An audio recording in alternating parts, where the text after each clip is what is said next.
Good morning UPSC aspirants. आज हम बात करेंगे इंडियन पॉलिटी की।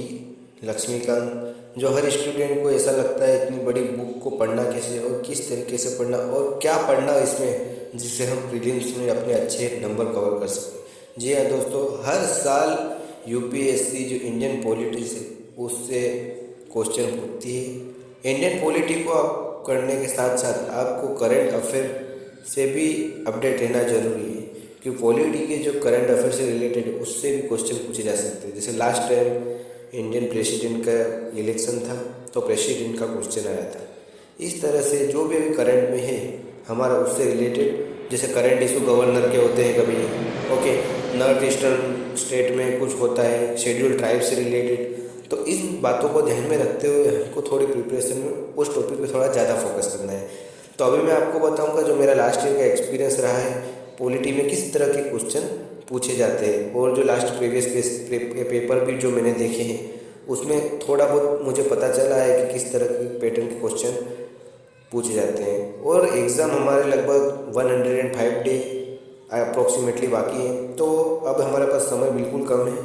तो उस कम समय के अंदर हमको किस तरह से और कौन से टॉपिक पे ज़्यादा फोकस करना चाहिए, तो मैं आपको ये बताऊंगा दोस्तों। आज थोड़ा वीडियो को लास्ट तक देखते रहिए। जैसे मैं इंडियन पॉलिटी को खोल रहा हूँ दोस्तों, तो यहाँ पे कुछ टॉपिक्स दिए गए हैं। देखिए दोस्तों, यहाँ पे जो कॉन्स्टिट्यूशनल फ्रेमवर्क में है मेकिंग ऑफ द कॉन्स्टिट्यूशन, इसमें कुछ चीज़ें हैं दोस्तों, जो हमारा कॉन्स्टिट्यूशन कहाँ से लिया गया है, कॉन्स्टिट्यूशन में कौन से आर्टिकल है, कौन सी कंट्री से हमने बोरो किया है, कॉन्स्टिट्यूशन को किसने बनाया है, ड्राफ्टिंग कमेटी, इस तरह से जो कुछ कमेटियाँ हैं कॉन्स्टिट्यूशन को कब लागू किया गया है, और कांग्रेस से रिलेटेड कुछ जो है जानकारी वो इसमें है, जो आपको इसमें making of the constitution preamble salient feature जो है ये थोड़ा सा धीरे से फोकस कर लेना है। उसमें खास खास टॉपिक जो दे रखे हैं, और उसके बाद हमको आ जाना है यहाँ पे जो हमारा सबसे मोस्ट इम्पोर्टेंट है, सिटीजनशिप। सिटीजनशिप के बाद ये जो फंडामेंटल राइट और directive principle of state policy,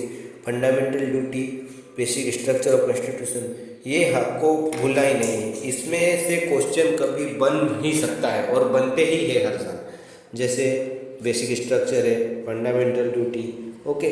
उसके बाद ये आपको पार्ट 2 में system of government, federal system पढ़ना है, centre state relation, inter state, क्योंकि वाटर डिस्प्यूट होते रहते हैं तो पार्लियामेंट्री सिस्टम से भी कुछ भी पूछ सकते हैं। पार्लियामेंट में जो कुछ आर्टिकल्स होते हैं, पार्लियामेंट स्टैंडिंग कमेटी, इस तरह से। उसके बाद देखो हमको पार्ट 3 में जाना है, इमरजेंसी प्रोविजन से रिलेटेड भी पूछ सकते हैं। इमरजेंसी में क्या क्या प्रावधान होते हैं, क्या क्या कंडीशंस होती है। जैसे प्रेसिडेंट, लास्ट टाइम क्वेश्चन बन गया था प्रेसिडेंट का, president, vice president, prime minister, central council minister, ये अच्छे से पढ़ना है आपको, ओके।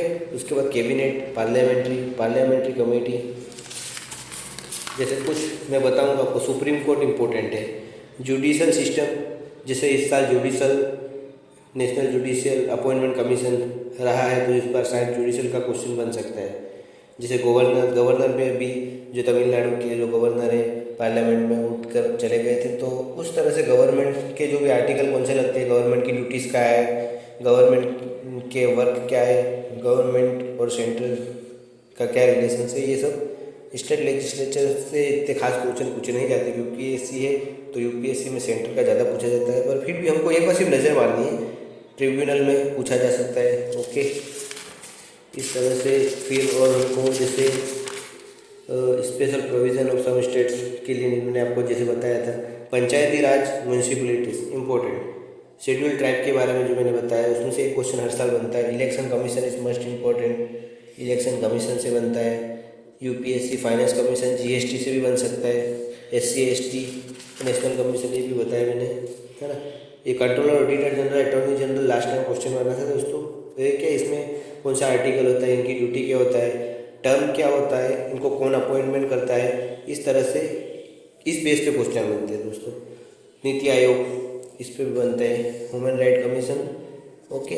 तो हमको मोस्ट ऑफ विजिलेंस कमीशन है, तो मोस्ट ऑफ सेंट्रल के जो सब्जेक्ट है उस पर ज़्यादा फोकस करना है। अदरवाइज स्टेट के लोकपाल है, national investigation agency, cooperative society, ये भी इस बार चर्चा में रहा है थोड़ा, तो कोऑपरेटिव सोसाइटी को भी थोड़ा देख लेना, ओके।